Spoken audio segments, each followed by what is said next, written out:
Pacific Palisades, California, July 17, 2015. An anonymous call came into the LA County Police Station that afternoon, alerting authorities to the location of a body. While the call was not out of the ordinary for LA County, the case was to become one of the most mysterious in history. As police arrived at the designated location, they discovered a man in his 60s lying dead in the driver's seat of a parked car. Identification found on the body identified the man as Jeffrey Lash, a local resident. A coroner's report would later find that Mr. Lash had died of natural causes, stage 4 cancer. But what baffled the authorities was the fact that Lash had no fingerprints. They had not been burned off nor filed. Instead, Mr. Lash was born without fingerprints. Little did the police know that this was only one of many mysterious and unexplainable things to come. Even though homicide was ruled out, the lack of fingerprints forced investigators to confirm Mr. Lash's identity. They started by searching his residence, where they made an astonishing discovery: a cache of over 1,500 firearms, 6.5 tons of ammunition, other miscellaneous weapons such as crossbows, knives, and explosives, and tucked in a drawer, over $230,000 in cash. Police were perplexed at who this man was and what he was doing with such an arsenal. When questioned, neighbors were baffled as to how he had managed to stockpile thousands of weapons in his home when they never saw Mr. Lash with any packages, nor any deliveries being made to his house. Police then reached out to Lash's longtime fiancée, Catherine Nebron. During questioning, they were surprised to learn that Miss Nebron had actually been with Lash when he died. She then, with the help of an employed assistant, moved the car to the current location and called their attorney, Harlan Braun, who gave the police the anonymous tip.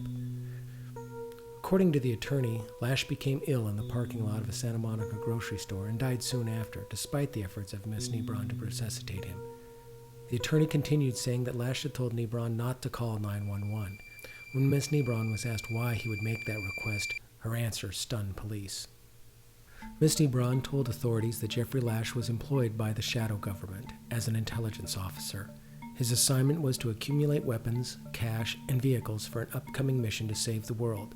Yet the most astonishing and bizarre part of the story was the statement made by Nebron, saying that for the past 17 years she had personally known that Mr. Lash was an alien hybrid, half human, half alien, hence no fingerprints. Because of his unique hybrid physiology, he believed that alien agents would come to retrieve his body when he passed. Thus, for their own protection, she and the assistant Miss Vaderbunker notified their attorney of the body's location and then fled north to Oregon until things had settled. Under normal circumstances, police would have chalked this up as a bad alibi. But since there was no foul play involved, nor charges leveled against Miss Nebron or Vadebunker, they just found it baffling.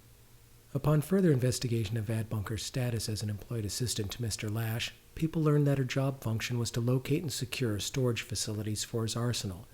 She provided the authorities with numerous additional locations, yielding even more arms and dozens of assault vehicles, including vehicles capable of going underwater. By now, the federal authorities were involved in the investigation. Of primary concern was how a man of presumably simple financial means could have accumulated an armory now valued at over $6 million. After tracing the weapons and ammunition, it was discovered that all of the purchases had been made legally and with cash. At first, authorities thought that Lash must have been involved in drugs in order to amass the millions of dollars needed to make the purchases, but neither the police nor federal authorities could find any evidence, circumstantial or direct, linking Lash to drugs or any other illegal activity. When Miss Nebron and Vadebunker were questioned about where the money had come from, they claimed his alien brethren within the shadow government helped to secure the funds needed.